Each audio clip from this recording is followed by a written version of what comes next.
This is Outside the Round with Matt Burrill, a Rowdy podcast. What's going on, guys and girls? It's Matt Burrill. This is Outside the Round. Today, a very special guest, one of my favorite dudes in the world of country music. He's not up here very often. He's a Texas cat, and he's got a brand new record, Horse Named Texas. It's the one, the only, Aaron frickin' Watson. Dude, thanks for having me, brother. Dude, thank you for coming all the way out here to Old Hickory area. I know I've got you spread all over this week with it being release week. Yeah, no, thanks for having me. Dude, big fan of what y'all do. Love how much y'all love Colton Dawson, and man, I'm excited to be here. Yeah, man, we're super excited to have you and so excited for this record, bro. 25 damn songs? Yeah. You got a lot to say. You've always had a lot to say, but 25 songs, that's a lot, man. My wife says I never shut up. So, I'm excited about this record. It's been a long time coming, and really Friday when it comes out starts day one of the next 5 years. We've got this 5-year plan. I've got 4 other music projects already started. Wow. Right now. Yeah, I've got another record almost finished, and it's the sequel to Horse Named Texas. But for now, we're talking about the old Horse Named Texas. Man, I'm just, with the last couple of years, ups and downs of vocal cord surgery, it kind of delayed some things, but I'm back up and running at 100%, and the good doctor, Dr. Simpson, got me squared away, and probably not yelling at my boys during baseball games is going to be a really good thing. As much as I'm sad my coaching baseball game days are done for now until there's grandkids or something down the road. Hopefully that's a long ways down the road. I think you got some time on that. Yeah, but that's probably people are like, how do you think you hurt your voice? I was like, screaming at little idiots not hustling down the first base line. That's probably how I hurt my voice. But man, I'm so excited about so many of these songs. I mean, I just had a ton of fun writing them, and it's gonna be fun. Yeah, dude, and you're a guy that's been doing it for so long, man. And so long, you've been saying here recently that you feel the best that you've ever felt, and this chapter that Horse Named Texas is really kind of kicking off. You talk about those other projects that you've got in the tank right now that you've been working on and ready to get out there. And if we're up to you, they'd probably be coming out next week. You know, it's awesome. But talk about looking back. I mean, your first project came out it was over 20 years ago, right? 99. So 99. Coming up on 30 years. Dude, man. it was 99. It was a pretty rough record, but it was the best I could do. You know, and I've kind of, I've told, my son, Jake, I've said, dude, go listen to my early stuff. They're not well-crafted songs. The playing's not great. My singing's not great. I was kind of, handcuffed with what I could afford to record and also just experience. And I didn't have someone like I've told my son, I'm like, dude, you're bringing me songs. And I'm like, hey, these are some great ideas, but we've got to make these better. I didn't necessarily always have that. So I had to kind of learn the hard way. And it's kind of like I was talking with Colton about Roger. I'm like, man, to be able to have an OG, a guy who has written hits for everyone, a guy who used to hang out with Vern Gosdin all the time. I was like, man, to be able to have that resource is such a blessing. But yeah, man, I'm telling you, like, I'm calling my shot, man. We're fixing to shake it up pretty good over the next 5 years. So all these cats now are wearing cowboy hats and singing my kind of music. So the professor's fixing to clock in. There we go. Let's go. Take him to school, baby. Let's go. Clock in. Get him those credits. Let's go. That's awesome. And you talk about that shift, and that's something that Roger said on here when I was fortunate enough to have him on the podcast. He was talking about how there were a lot of guys and girls that kind of left town and didn't think that it would come back around to the traditional 90s sound, that cold beer country. Yeah. And it's back. It's back, and I tell a lot of these kids, though, too, like, I don't really care about the trend. And I tell a lot of these kids, I don't want to hear, I was like, when all of a sudden I start hearing every kid's trying to do Keith Whitley, I don't want to hear Keith Whitley. If I want to hear Keith Whitley, I'll go listen to Keith Whitley. I want to hear, who are you? Yeah. What is your style? Yeah. It's okay to have that influence, but like, you know, obviously, Zach Top is killing it, right?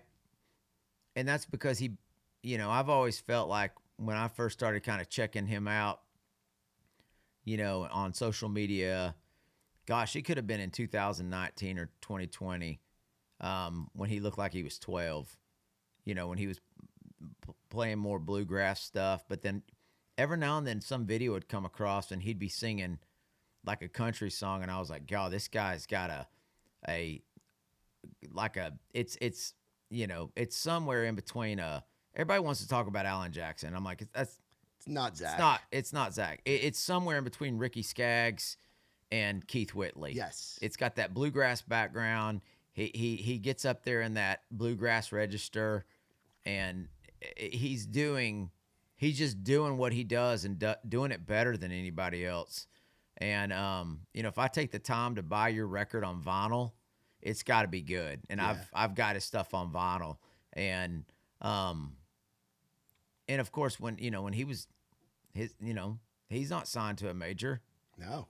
And it's like, because so he's had a lot to do with that shift. And it's funny now, everybody's wearing cowboy hats, and and I think I heard for the first 20 something years of my career, because when I was a young buck, we're coming out of the 90s, and Nashville wanted nothing to do with, they called us a hat act, and that we're not signing hat acts anymore.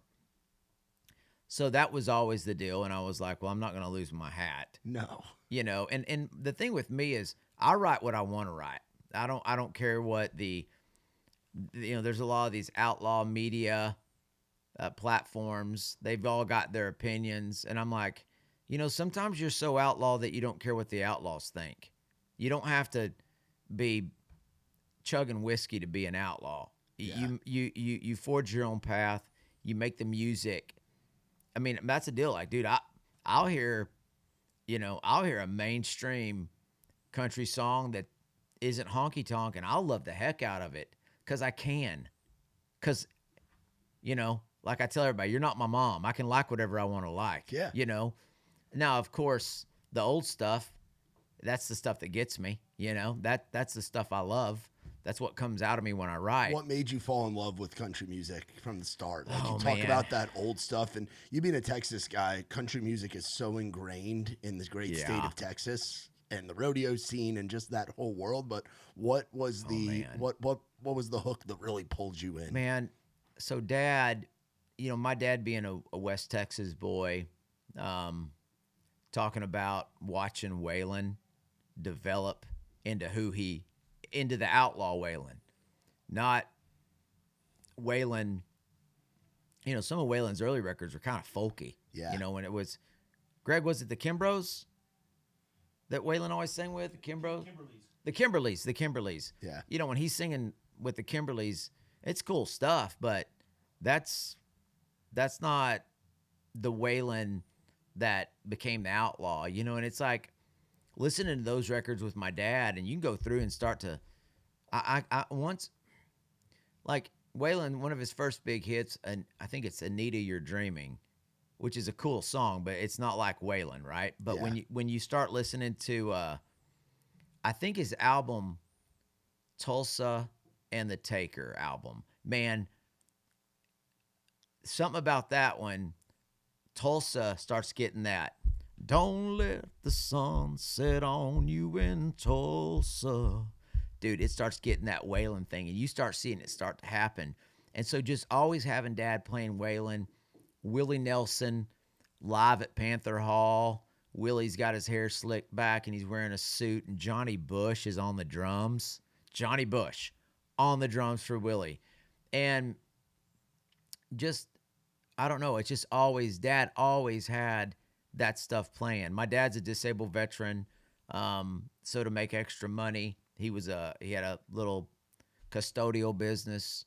So, me and Dad, cleaning toilets, his little battery powered radio, playing old country music songs. It's just like it was always it's kind of the soundtrack of my life.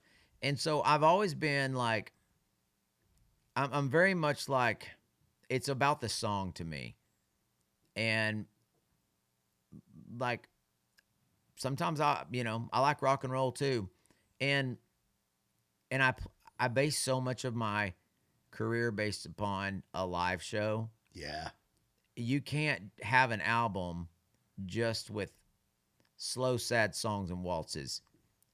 That's great for a record, but you've got to be able to have upbeat stuff that rocks, shuffles.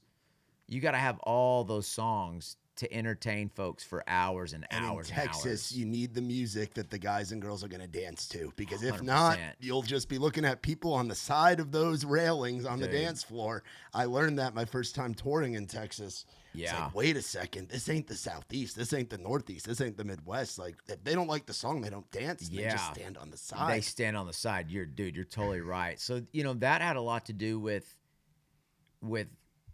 my music. Like, you can go back and listen to my old records and be like, okay, there's a lot of twin fiddle, a lot of swing, and you can hear that and be like, okay, I bet that was the era of his career where he's playing all the little dive honky tonks and dance halls because we were making music. And then for a while I kind of got bored with that. I wanted to make some different sounding records. Probably started listening to some different stuff. But it's just whatever I'm feeling. It's like, what am I listening to at the time? What inspires me? I mean, if it was up to me, I would make Guy Clark records, because Guy Clark is one of my heroes. I mean, it would just be Guy Clark records. Yeah, there's songwriters and then there's Guy Clark. Yeah, it's a different category. That he's my hero, and those are the songs that, like, when it's been years ago, but we had some success. We were having a little success at radio, and everyone was like, man, we need a really upbeat radio hit.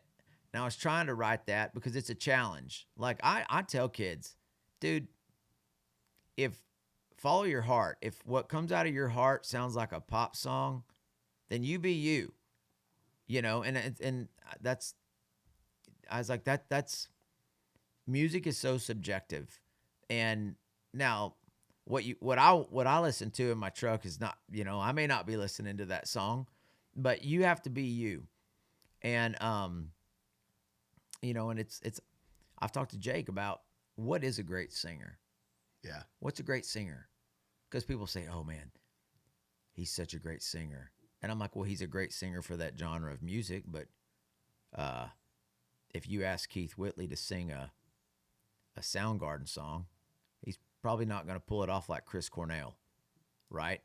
And you ask Chris Cornell to sing Miami, Miami. I've no doubt that both of those artists are such great vocalists, they could do their own version of it. Yeah. But it's their own version. Yeah, and there's something about that distinct sound in someone's voice. Oh, like, yeah. As soon as you hear a guy or a girl singing, you have that in your voice, Aaron, where it's like, it's an Aaron Watson song. It's a Keith Whitley song. Oh, It's a Chris Cornell project. Those guys. And that's where, and it also, it takes time to develop that. If you go back and you listen to old George Jones records, he's trying to sound like Hank. Yeah. And there's a lot of that kind of more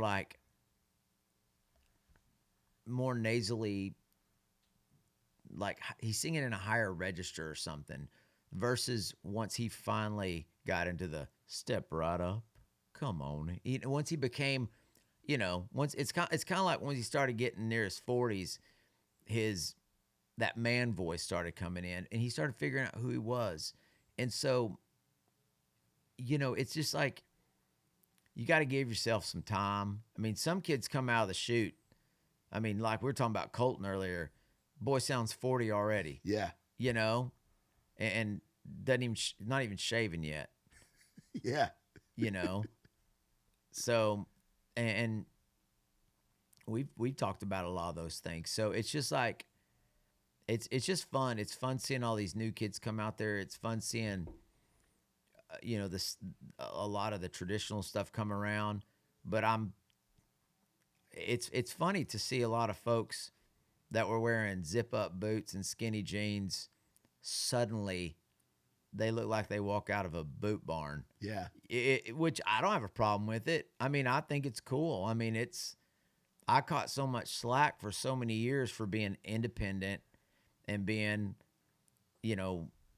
singing cowboy songs.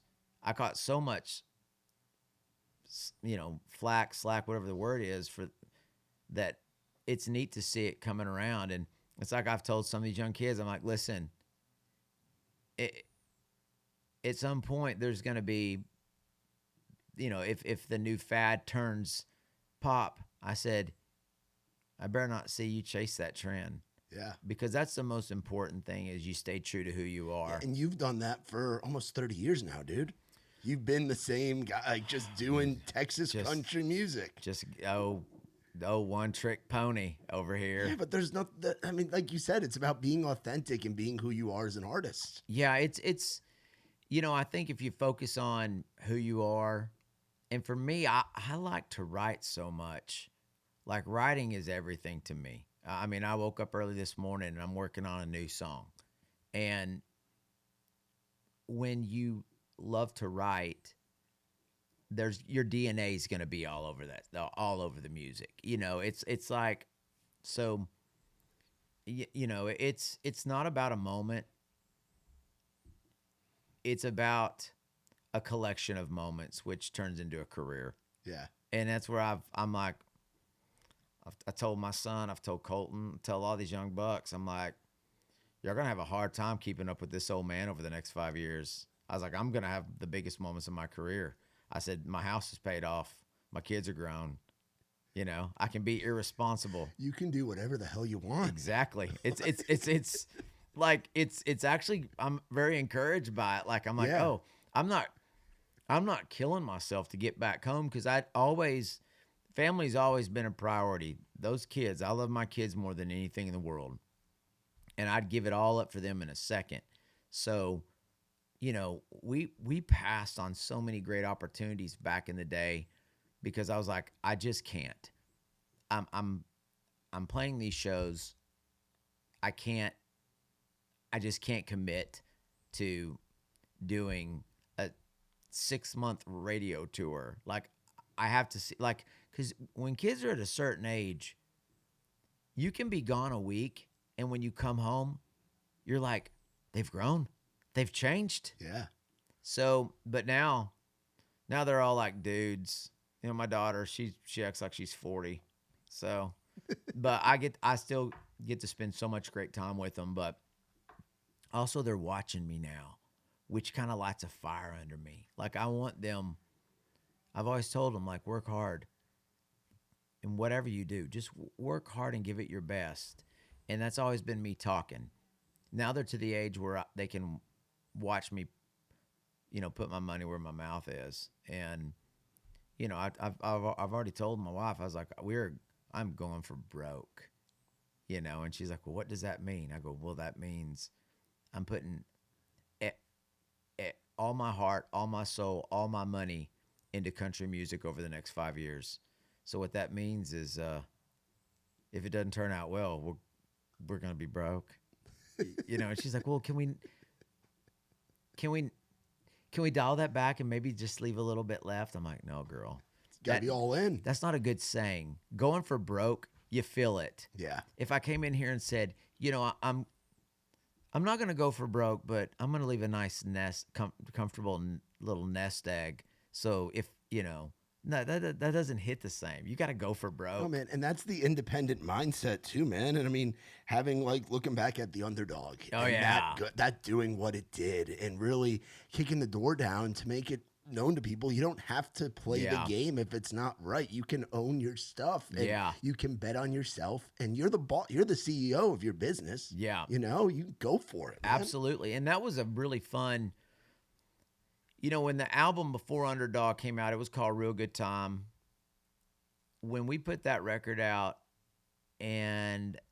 my manager at the time called me and was like, dude, I can't remember if it charted at number 9 or it was our first top 10 record. They were like, dude, you have a top 10 album on Country Billboard. And I was like, how? And that's when we started thinking, well, if we accidentally charted one top 10, if we had some strategy, maybe we could get us to number 1. And, no, no one thought we could do it. And so it was awesome to make that record with Keith Stegall. Yeah, legend. And then to literally create this just like, it was like this battle plan of just full on blitz in Nashville, Tennessee with Texas music. And for me, it wasn't really about me. It was more about this music scene that I'm so lucky to be a part of. And you could go back and watch old interviews. It gave me a great platform to say, hey, if you like what I'm doing, there are so many talented artists in this music scene making this kind of country music. And so that was fun to be able to kind of wave that Texas flag. Such an honor. Yeah. Because there's so many great artists there that, I mean, it just blows me away. So that was a fun moment. Yeah, it had to be, man. Yeah, before I got into doing Raised Rowdy full time, I used to sell hats and T-shirts for the Muscadine Bloodline guys. Oh, yeah. And they're fiercely independent as well. And I was with them back when they were in the van, like before they got their bus. And just that independent grind and like they're putting all of it in, Oh, yeah. and taking care of their guys and great guys to work for. Shout out Gary and Charlie. Dude, they're so good. Yeah, but there are other guys that have, again, they're like, we're going to do this ourselves. We're going to do it our way. Mm-hmm. And years of grinding, look at what they're doing now. You know? I mean, they've got their own sound, their own style. They've built this solid touring business, making great records. I mean, and they're making, what I like about them is when an artist can be unpredictable, and throw a song at you that you're like, whoa, I like that, because I don't like it when you can put your thumb on someone. I like the fact that those guys, man, they'll play something just funky. I got to play a show with them, and I think it was maybe in Arizona, and I've connected with them over the years.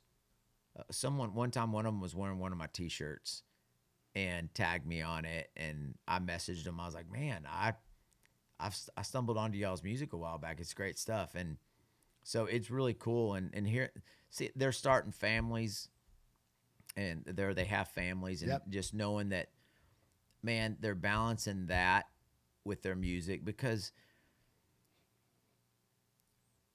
20 years from now,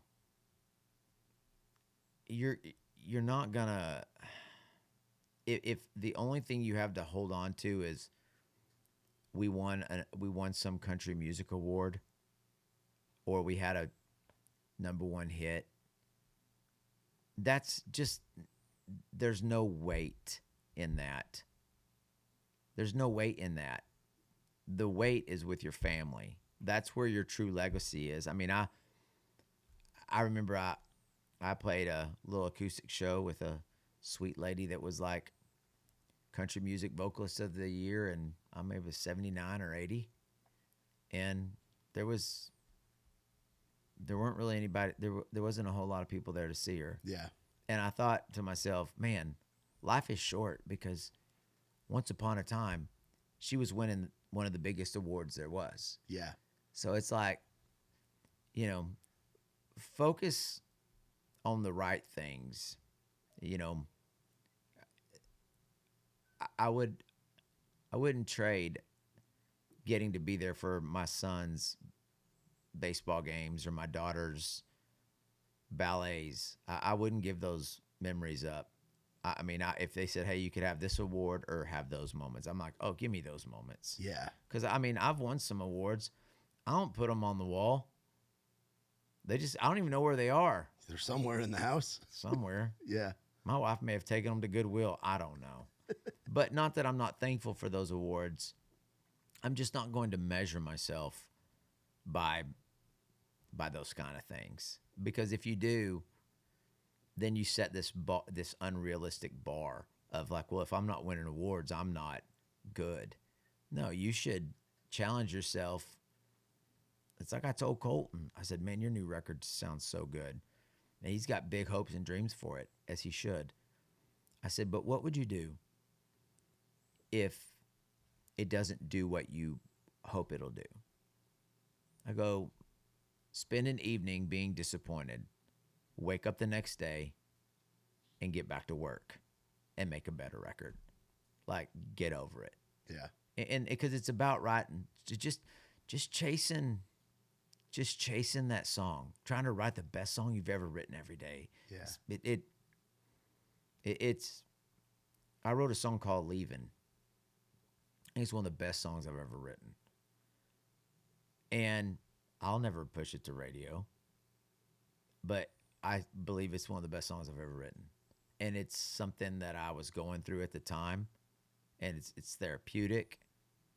But like, man, just chasing after just a good old country song is it's addictive. Yeah, man, it's like a hunt. Oh, it's like a hunt. It's like a hunt. You're out there looking for that elk, looking Oh, for that heck deer. yeah. Like you're spending a whole day, you're spending weeks or months or even years at a time looking for that song. Yeah, that big 12-pointer. Oh, dude. And then once you get it, and that's the thing, like, that's a great thing, like, talking about hunting. Like, man, I was after this monster buck all fall, and I just could not get the stars to align. I was trying to shoot him with a bow. I mean, if I had taken a rifle, I could have shot him a couple of times, but I was like, this guy deserves the bow. Yeah. Just so amazing. And I could never get the stars to align. And it's disappointing, but guess what? I'm already thinking about next fall. I'm like, I'm going to get him. He's gonna be even bigger. Yeah, he's going to be even bigger. I'm going to get him. Yeah. But it's just that challenge. The challenge is just, but it's satisfying when you have to work hard for something and then you make it happen. That's such a satisfying feeling. So I love it. Yeah, man. And talking about chasing those songs, I mean, you got 25 out on Horse Named Texas, and then you got another 15 coming for this deluxe. Yeah, I don't know when the deluxe is coming, but I got a whole lot of songs that I got to get off my hard drive. But it's about the fans. Yeah. You know, there are so many artists that I'm a fan of, and I get frustrated with them. I'm like, you haven't put out an album in 4 years.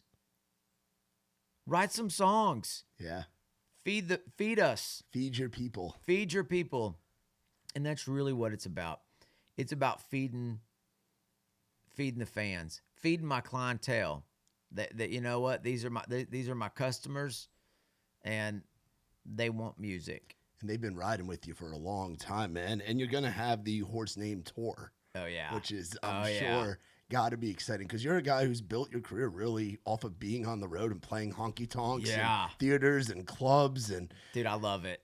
Dude, there's nothing like being like that consistent, just going, and you've, like you said, these next 5 years, like you're going for broke. Like I'm going for broke. You're giving these people the biggest Aaron Watson shows they've had. I'm gonna be putting out more music.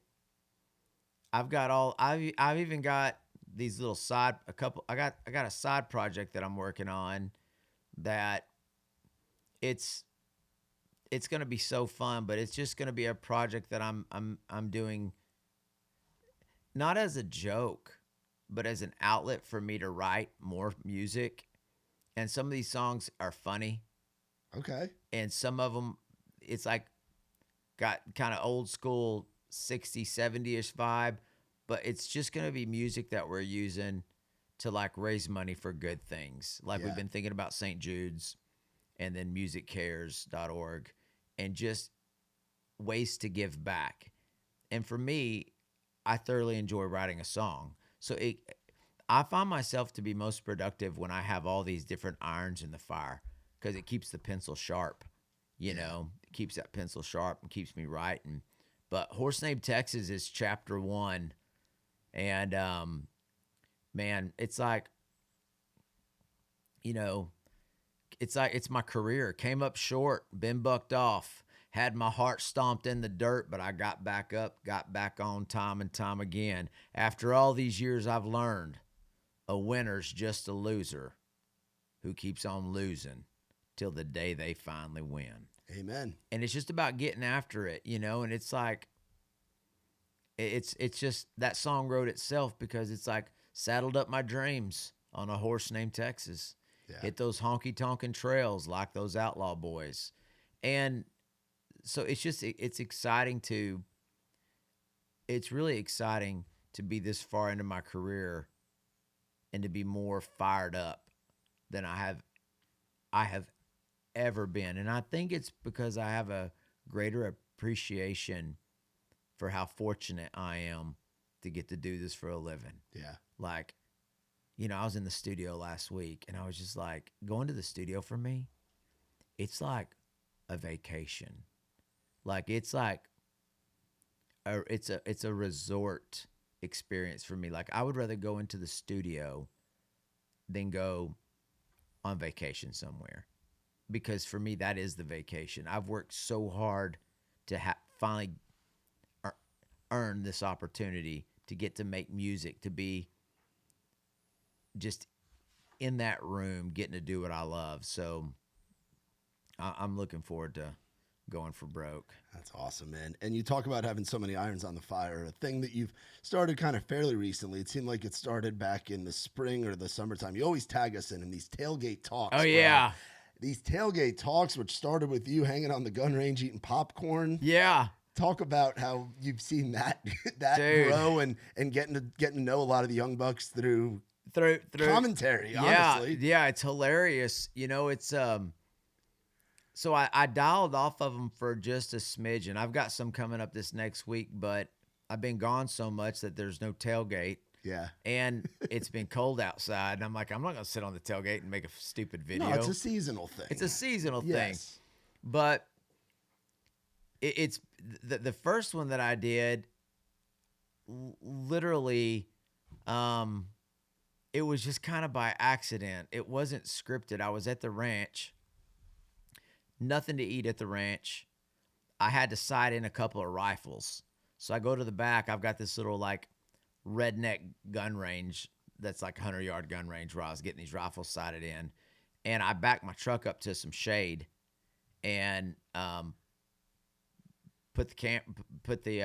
mounted the camera, and I had made popcorn because that's all we had at the house. And I was like, I'm starving. I need to get something. And so I was being stupid and I threw the popcorn at it, and you know, and that's what's wildest. Since I've taken over my social media, it's taken off, and we're fixing to turn it up a notch. I got some, and I'm just having fun with it. Yeah, man, that's what it's there for. And it's interesting too. Like, you know, I had a little fun with the, you know, and I love Braxton Keith and Gavin. I love both those guys too. They're yeah. just, you know, they both, you know, they're both just great dudes, and you know, Gavin cracks me up. I had a couple of best friends that, you know, share very similar DNA with him. And so, you know, my boys like both of those artists and are always like, you know, Dad, dude, watch this video of Gavin. And, you know, we're watching, I'm just going, God, you know, it just cracks me up. Yeah. So it kind of started with kind of just messing with those two boys. And, you know, I don't remember what it was, something, you know, I think somebody was throwing stuff, you know. It's like, I do not condone throwing bottles at artists on stage. Duh. Yeah. But for a guy who has 3,000 shows under his belt, I have played places that literally have chicken wire. Oh, yeah. So with that being said, they do exist. That's not just in the Toby Keith music video. Those honky tonks. Oh, they do. Damn sure exists, even to this day. Not my favorite places to play. So it's just one of those things where it's like, telling these young bucks, like, here's the deal. You're playing rowdy music in a bar where people are getting drunk. It is going to happen. So keep your eyes open. Can you catch a football? Can you catch it? I've caught a few. I've caught a few, and it's not my favorite thing. And I remember one time we were playing this Mardi Gras thing, and this chick on the front row, she has some beads, and she does like almost slingshots these beads at me. And man, I'm telling you, it hit me just right and just split my lip. And she smoked me point blank with it. And my mouth is bleeding. Yeah. And I was like, oh, well. Keep playing. Just, wow. I don't know. My hero's Nolan Ryan. Remember that time? I think it was Bo Jackson hit one up the middle, hit Nolan Ryan in the lip, busted his lip open. And Nolan went on to pitch the rest of the game. Or him beating the shit out of Robin Ventura. Put him in that headlock. Ventura's biggest mistake of his career. Yeah. Have you seen the commentary on that? Where I think actually, Bo Jackson and Frank Thomas are like, don't take your helmet off, charge him, push him off the back of the mound.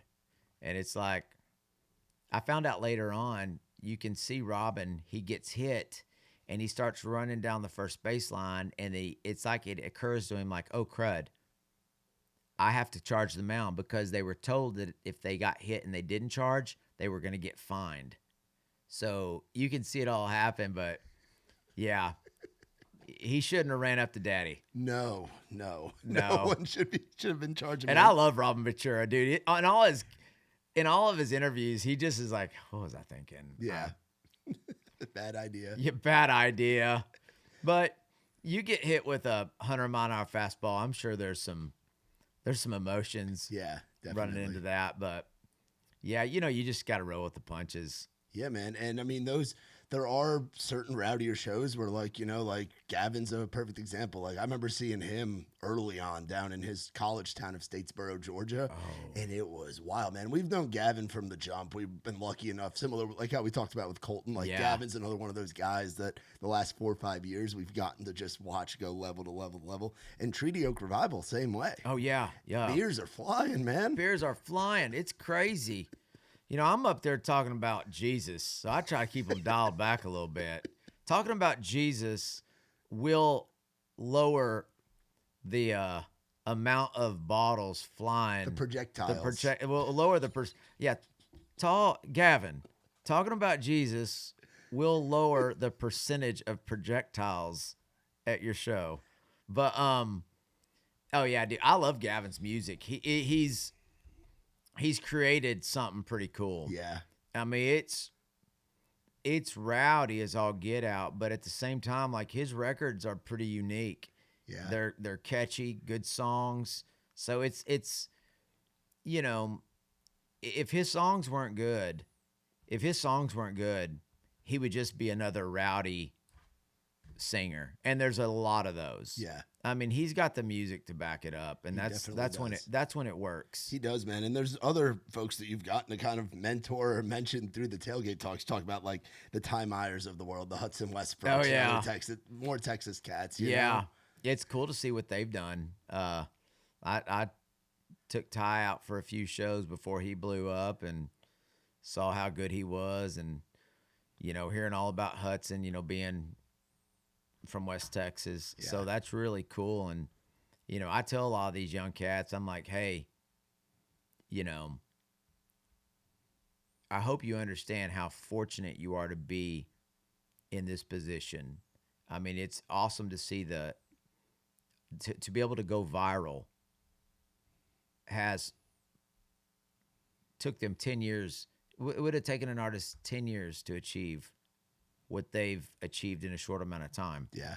And it has nothing to do with whether they have earned it or deserve it. I hate the word deserve. Yeah, me too. I don't really know that we deserve anything. I don't know that I deserve what I have.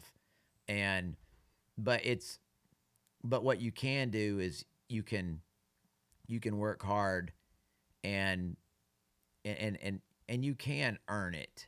You can earn that opportunity by getting out there and playing good shows. So it's cool to see what those kids have done. I know my son Jake's friends with all of them and guys in their bands. So, I mean, they're all, once you're a dad and you've got high school boys, they're all just little punks to me. Yeah. It's like, which takes one to know one. I mean, I don't think I've ever grown up. So, I mean, I am a little more mature than them. Just a little bit. Just a little. Just a little bit. Not much, but it's cool to see what those kids have done. And God, we had one.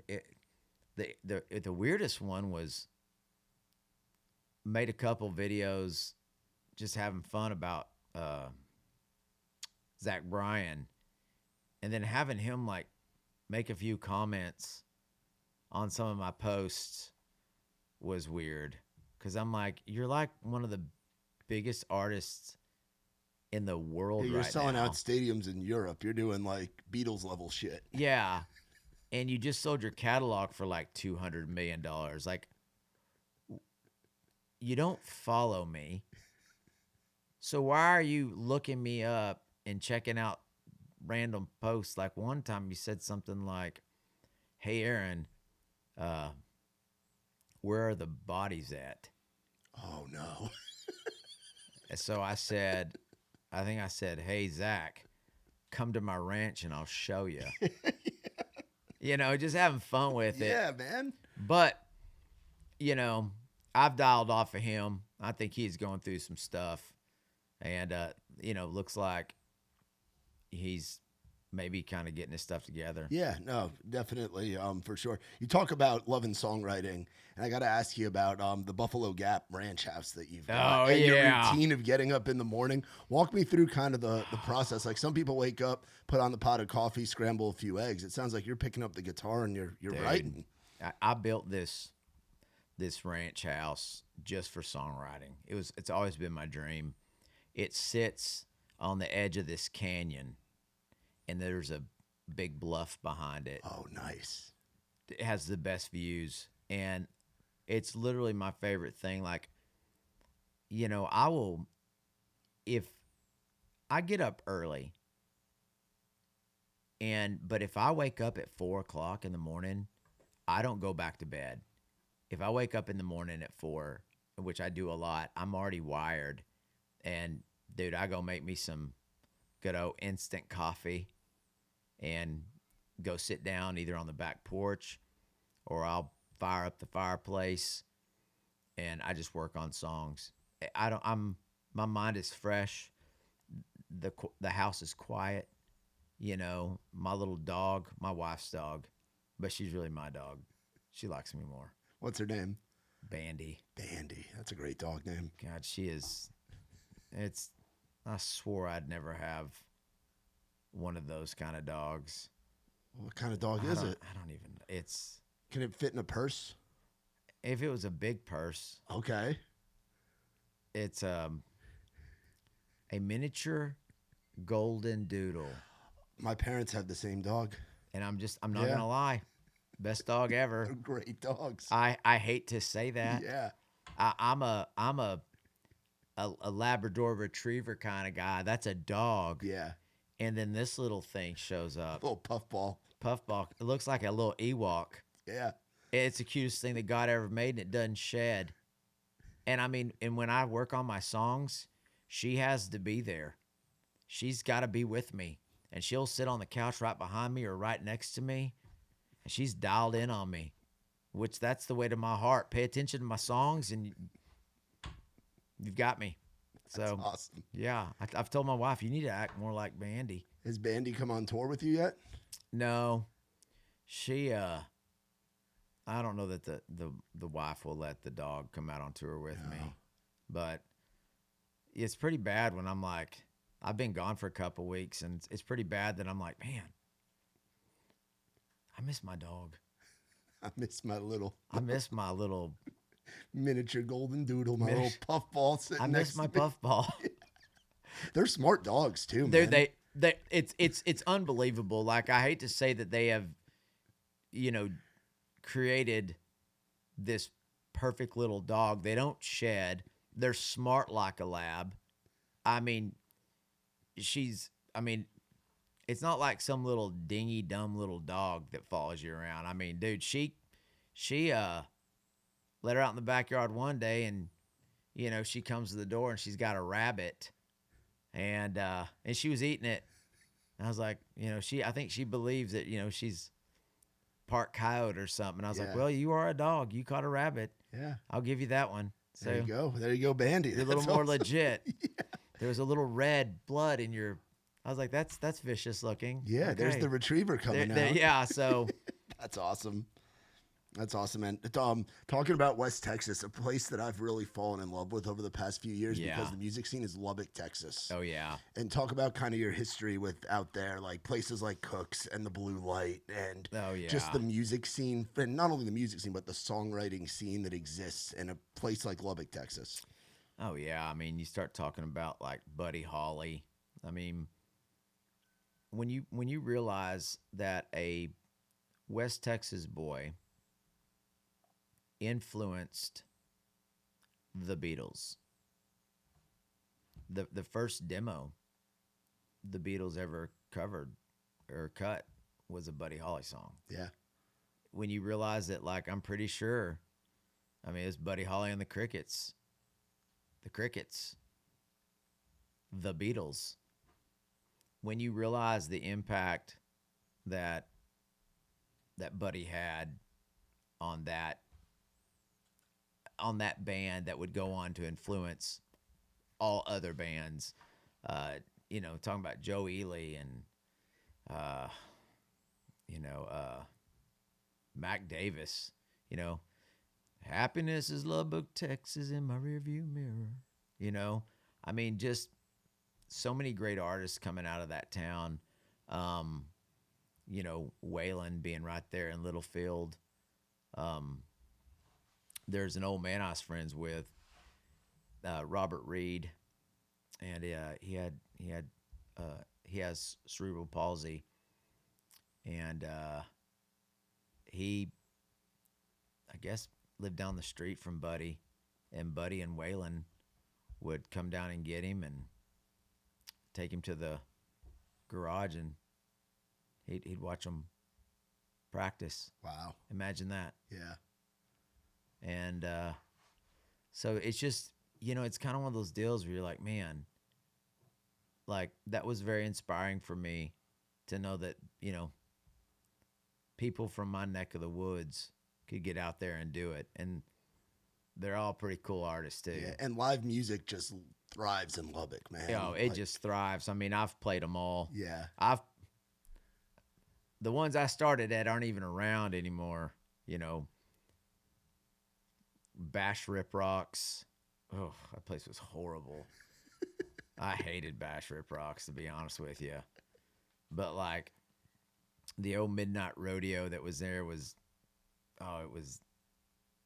it was rough. The library, Blue Light is a cool place. They've done that right. Yeah. Where it's a good music room. And then Cook's is. That place is the best outdoor venue. One of the coolest outdoor venues I've gotten to go to. Yeah. I mean, ever. Yeah. I mean, how many millions of dollars worth of those vintage signs are out there? Yeah. So, I mean, I love that part of Texas. I love the Panhandle. I don't know why. I mean, it's like, people always talk about how friendly Texans are, but West Texas takes it up a notch. Like, people go out of their way to help others. It's just it's a great place. So yeah, I mean, we played Lubbock nonstop back in the day. And and I got a show coming up at Cook's. Yeah. April or May or something. I don't know. I need to look. That'll be special, man. That'll be fun. It's always good to go back. Yeah. See all my old buddies. Now their kids are coming out. It's weird. And now hit them with all that new music too, man. It's gonna be so fun. Talk about this new show that we're gonna get to see. Man, we are adding new songs from Horse Name Texas. We're bringing back a lot of old stuff. Hell yeah. Yeah, and play the old stuff, baby. Let's go. Let's go. Let's be fired up. And we're starting to do like real cool medleys and stuff. Nice. Where just making the show just this like, once upon a time, when kids are getting started, you finish a song and you're like, you stop, you get a drink of water, and you're like, what are we gonna play next? You have a little bit of a set list, but when you can finally have this set that people look down and they're like, holy cow, he's already been playing for 90 minutes. Just that rapid fire, knowing your moments when to talk, knowing your moments when to just jam.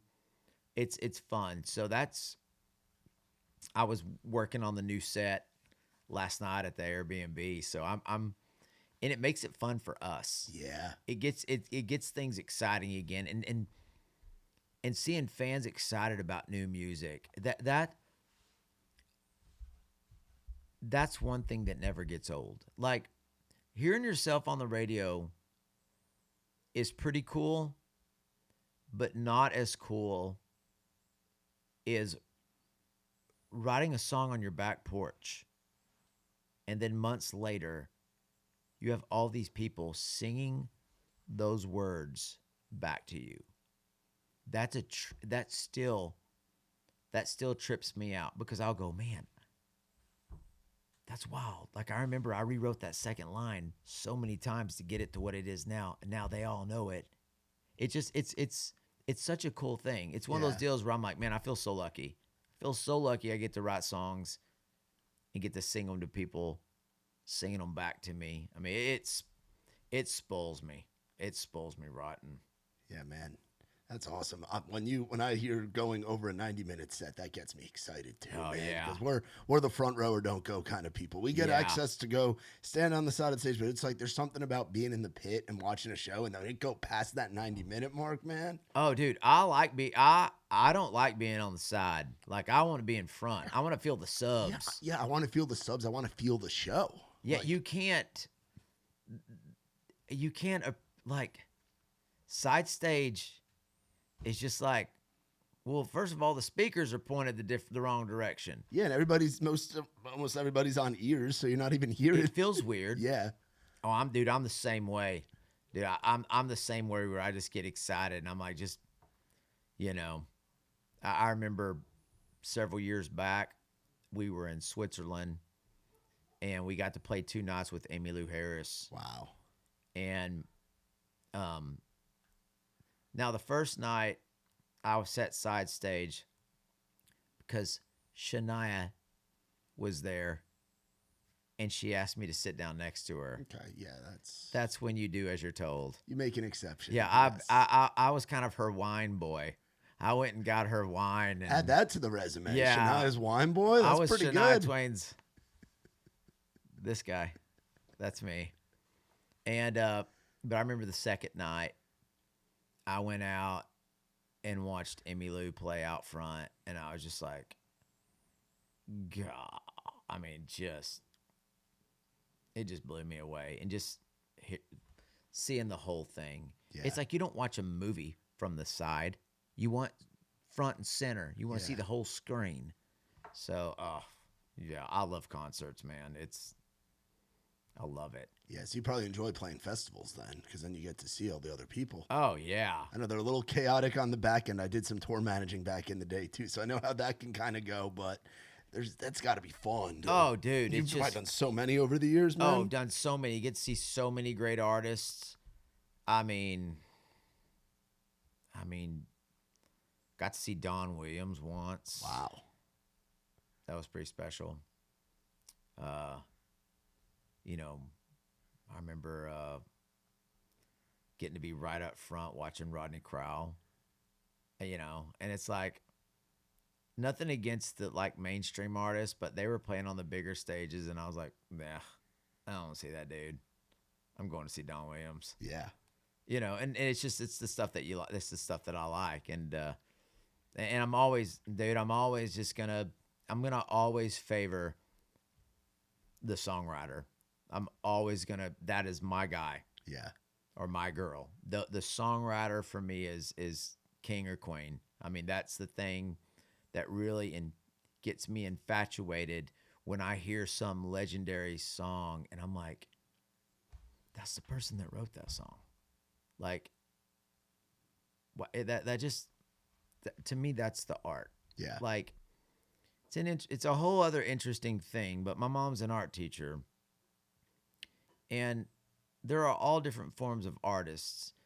But for me, the kind of artist that I really look up to is the ones that write their music, because that's what inspires me. You know, like I'm, I've said it before. I would rather sing my songs in a coffee shop than someone else's Yeah. in a sold out stadium.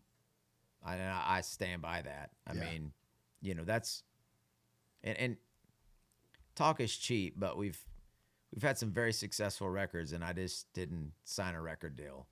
So I've put my money where my mouth is. Yeah. Oh, you always have, So, dude. Yeah. doesn't always. I mean, I either put my money where my mouth is or my boot, but I'm consistent with it. Yeah, man. They're nice boots, at least. Yes, they are. I'm sure they are. Talk to me about Old Houses. It's one of my Oh. favorite songs on the record, man. And it takes me to a place. Man, so I was back home in Amarillo. I actually took a little 2-day vacation. My wife and kids were they were up in New Mexico coming back from church camp, and I wasn't going to drive all the way up there just to get there for 6 hours and drive all the way back. So I decided to get in my truck and drive to Amarillo. And I spent a lot of time. There's a great state park there, the Palo Duro Canyon. It's beautiful, and I grew up in that park. So I was like, I'm gonna go down there, take my guitar. I'm gonna work on songs. Just go eat at my favorite barbecue place in the world is right there on 34th in Georgia, Doug's Barbecue. And I was like, I'm gonna eat barbecue and write songs down in Palo Duro Canyon for 2 days. And I decided to drive by the house I grew up in, and there were a bunch of trucks out front, some type of something remodeling, some remodeling business, and the screen door was propped open, and they were like pulling out carpet and all kinds of stuff. So I went up to the door, and I kind of knocked, and the head guy came out, and he's like, "Can I help you?" And I was like, "Hey, is anyone living in this house?" And he was like, "No, we're remodeling it." And I said, "Well, I grew up in this house." I said, "You think I could just walk around?" And he said, "Well, how do I know you grew up in this house?" And I was like, first of all, like, why would anybody just randomly walk up to some little shack of a house? Yeah. And I said, "Well, I don't know if it's still there." I said, "But my bedroom, Dad turned this single car garage into my bedroom when my sister was born." And I said, along the top ceiling, there's some cabinets, and there's the closet, and there's a little built-in desk.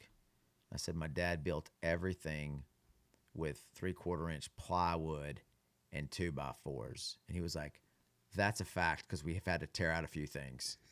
And I said, in the top left cabinet above, up near the ceiling, I said, the day we moved, I got up there and I put, "Aaron Watson was here." And he goes, "Well, now I'm interested." And we went up there and we opened it up, and it's still there. And he's like, "Man, go around, look around." Craziest thing,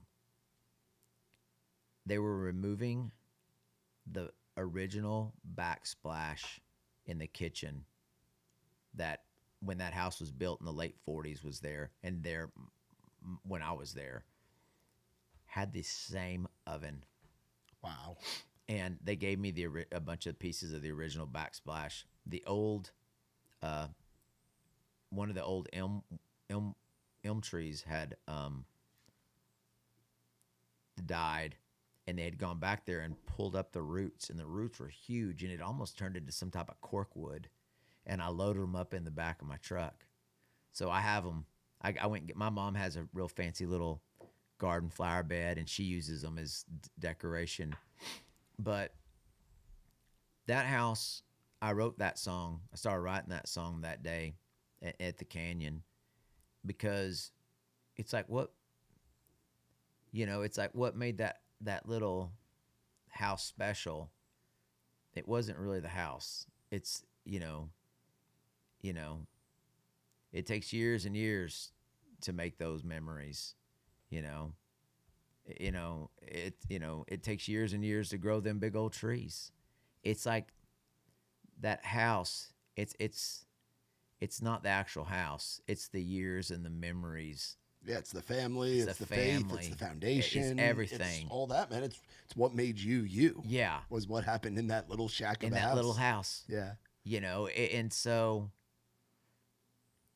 it was wild. They'd pulled up some of the carpet, and seeing the old hardwood floors under that carpet, I was like, man, like I looked. There's a big picture window, and I was looking at where our TV used to be, and I was like, man, how many thousands of hours did I sit right there with a pillow on my belly watching baseball games or cartoons? Yeah. Right there is where I got my first Atari, my first Nintendo. Like right there's where the Christmas tree was. Like me and sitting Indian style right there opening those gifts. And that's really, that turned out to be such a special song. Man, that one's kind of gets me emotional, because my mom and dad are they're at a very fragile, age where their health is up and down, and I know that my days are numbered with them. So singing that, it just, oh man, but I kind of wrote that for them. Yeah. There's a lot of that nostalgia feeling in there, man. Like Gone Fishing with the Loved Ones. Up in Heaven, man, is another one. Pontiac, So Tell Me Mama. Like there's so many where you're taking people back to a special place in time, which is what I love about this record so much, dude. And then and then there's some real good honky tonkers coming out too. Yeah. Like there's one called Drinking and Driving. Yeah. And you see that title and you're like, what? And the whole thing is, it's got that old school country twist where it goes, well, I've been drinking and driving you crazy. Ooh, hell yeah. Yeah. I sent it to the Midland boys, and I said, what do y'all think of this? And they're like, dang it, why didn't we write that one? Sorry, Mark. Sorry, Mark. Sorry, boys. I love those guys. You know, I may have been the first one to take them out on tour back in the day. Wow. Yeah, they went and opened up a bunch of shows for us, and I love those guys. They're great. They are great dudes. So. Yeah, you've, I'm sure, seen a lot of guys and girls come up as open. You got to watch them as kicking off nights where you're headlining. Oh yeah. It's pretty wild. People always say, is it weird when someone opened for you and then they make it big? I was like, no.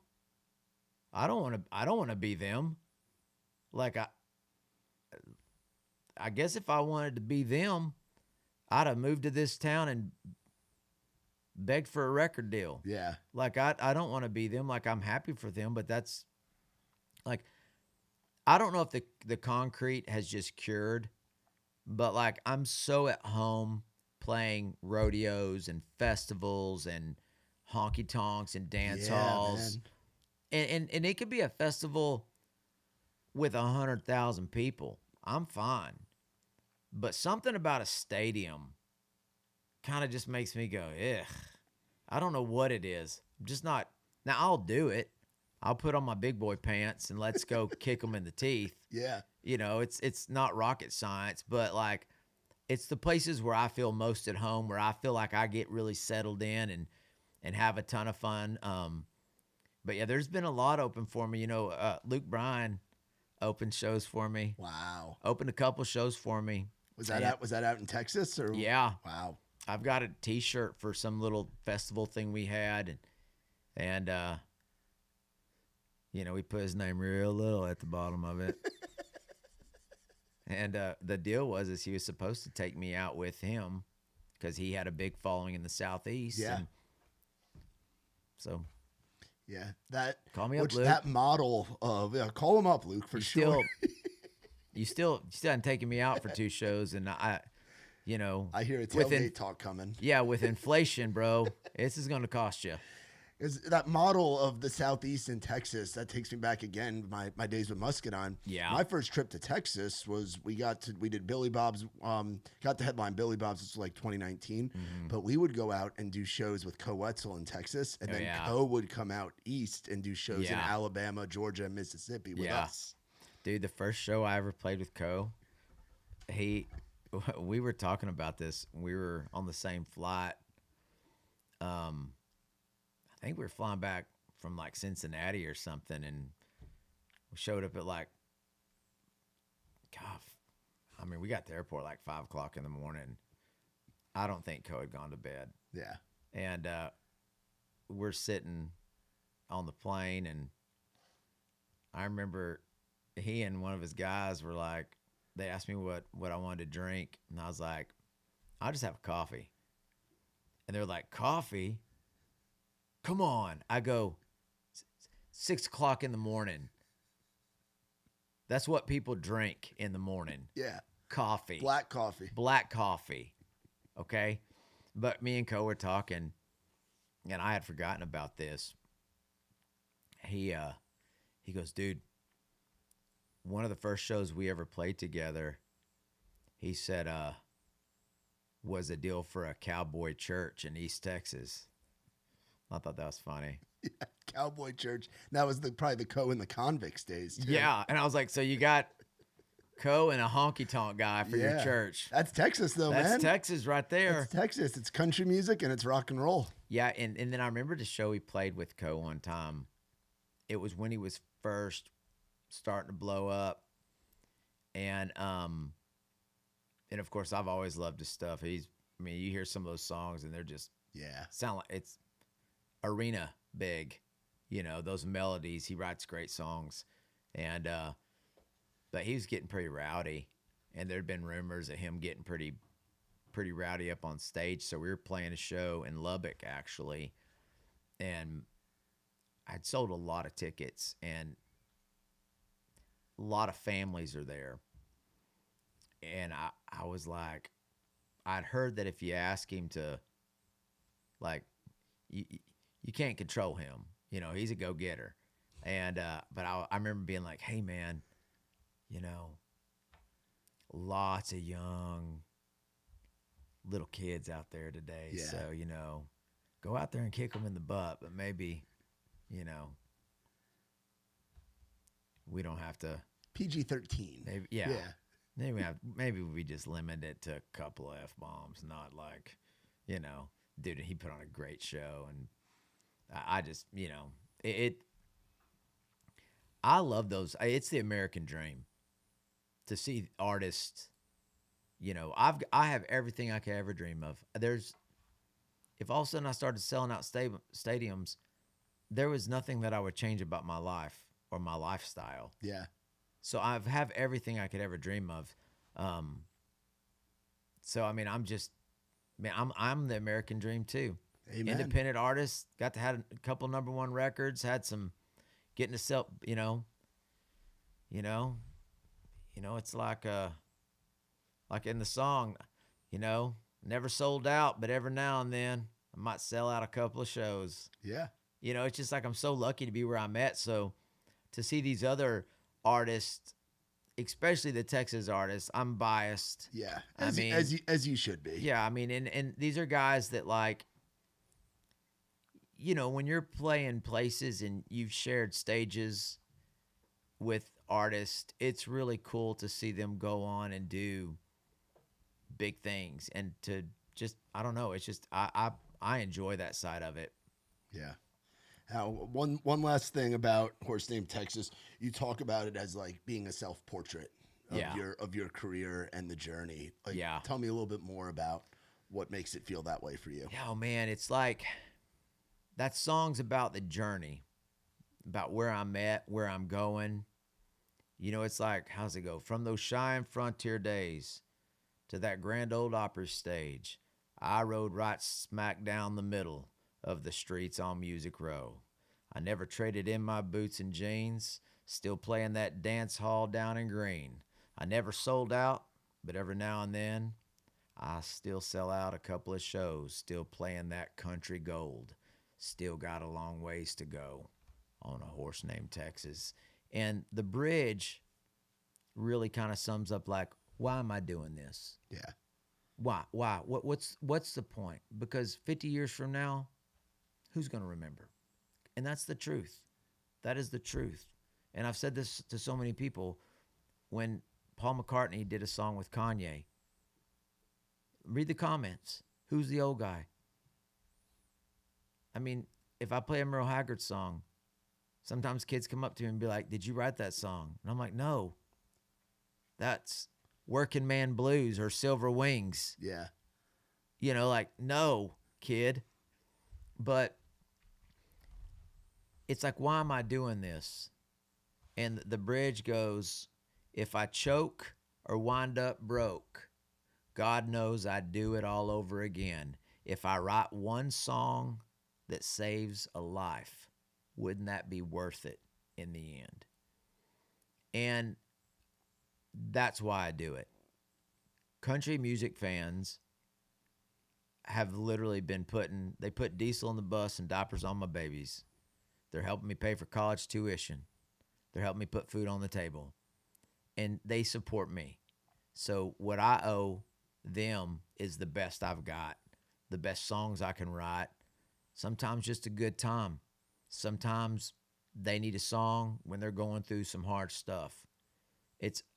I'm a country music fan, and I've leaned on music through good times and bad.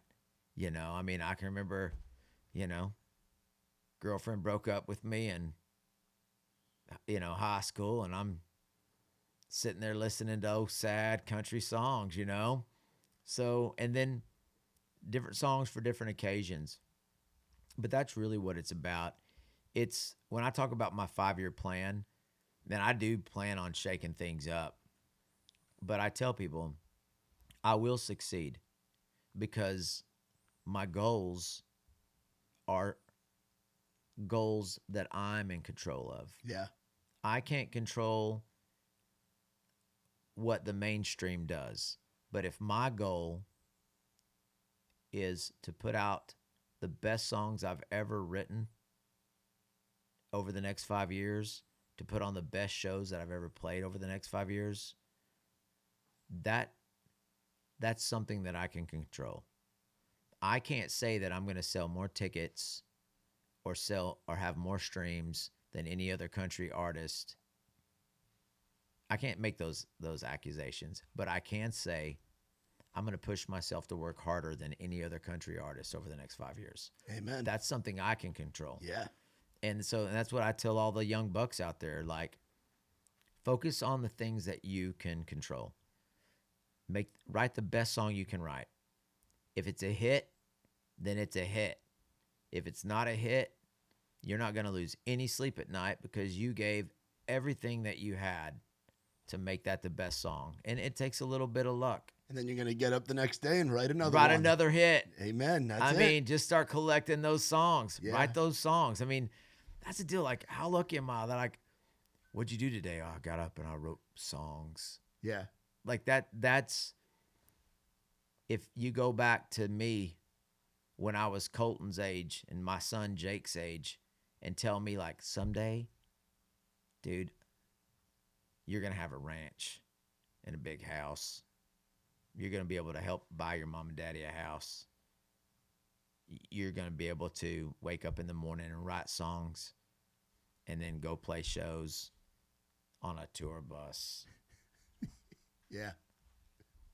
I get me a steak from Texas Roadhouse every night. I'm pretty schwanky. Yeah. I'm pretty bougie, you know. I'm pretty bougie, you know. It's like, you know, I'm pretty lucky to be where I'm at. So yeah, it's gonna be fun, you know.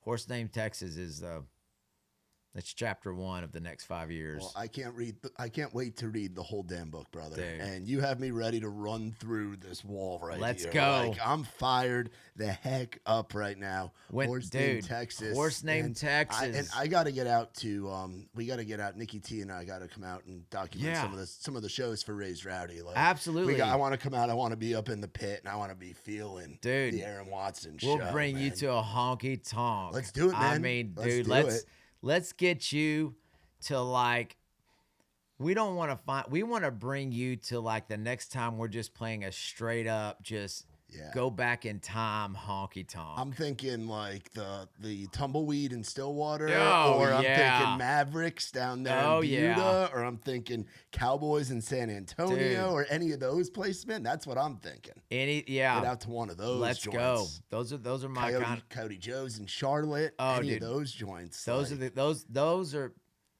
dude. There's a reason why they called me the honky tonk kid back in the day. Like that's my stomping grounds. That's where I belong. Yeah, Green Hall's like the one that I haven't been to though, so I feel like I got to get out there for that. We gotta get you Green Hall. That's like the one place I've gotten the tour with a bunch of different people selling hats and T-shirts and tour managing, but I've never been out there. Dude, it's one of my favorite places. Okay, I'll have to mark the calendar and get out there and see you, man. Come on, buddy. Let's go away, man. Thank you so much for coming on here, taking the time. Thanks, brother. It's an absolute pleasure. And you're somebody that we've been talking about with Raised Rowdy forever. And thank you so much for making country damn music and giving us something to hang out to, drink cold beers to, and get down to, man. Like, well, dude, seriously. It's been neat to see what you've done with your brand. Hey, congrats to you on all your hustle. Thank you, dude. We're trying, man. We're trying. Keep cracking that whip, bro. Yes, Let's go. Sir. We're hustling. Well, y'all be sure to go check out Horse Named Texas, the record. It is badass. 25 new songs from our man Aaron Watson. Deluxe coming later this year. And get out there to see Horse Named Tour. They're going to be going all over the damn place.